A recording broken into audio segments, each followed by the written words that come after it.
the early 1900s, a community of refugees fled the German-Herero conflict in Namibia and settled in neighbouring South Africa in a so-called coloured reserve.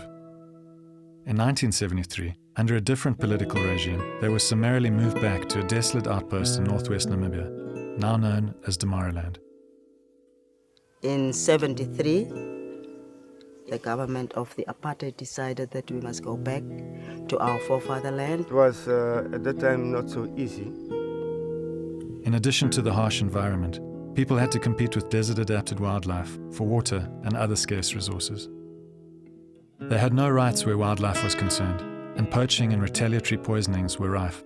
This was the definition of human-wildlife conflict. There was nothing that was totally up to you to make a life.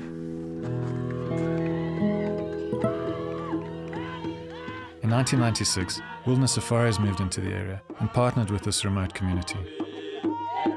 From 100% unemployment, the resulting joint venture of Damaraland Camp employed and trained local people and paid a share of revenue to the community.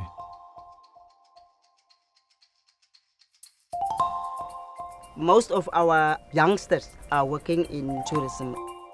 Wilderness Safaris changed my life. They trained me up from grassroots level. It is a success story in our conservancies.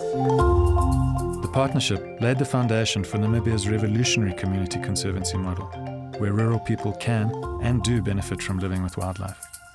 Torra is a very remote rural community. The beautiful scenery, the animals.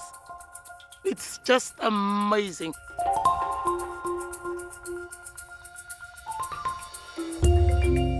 Between Wilderness and Torra Conservancy, we have a joint venture, Damaraland Camp.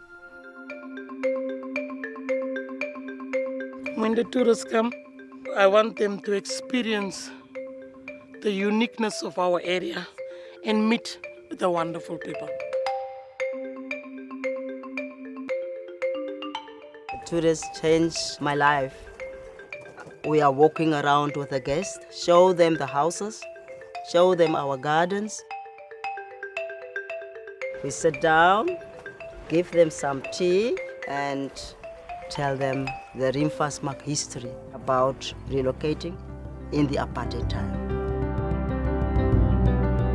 By giving communities the option, ecotourism have changed the face of northwest Namibia.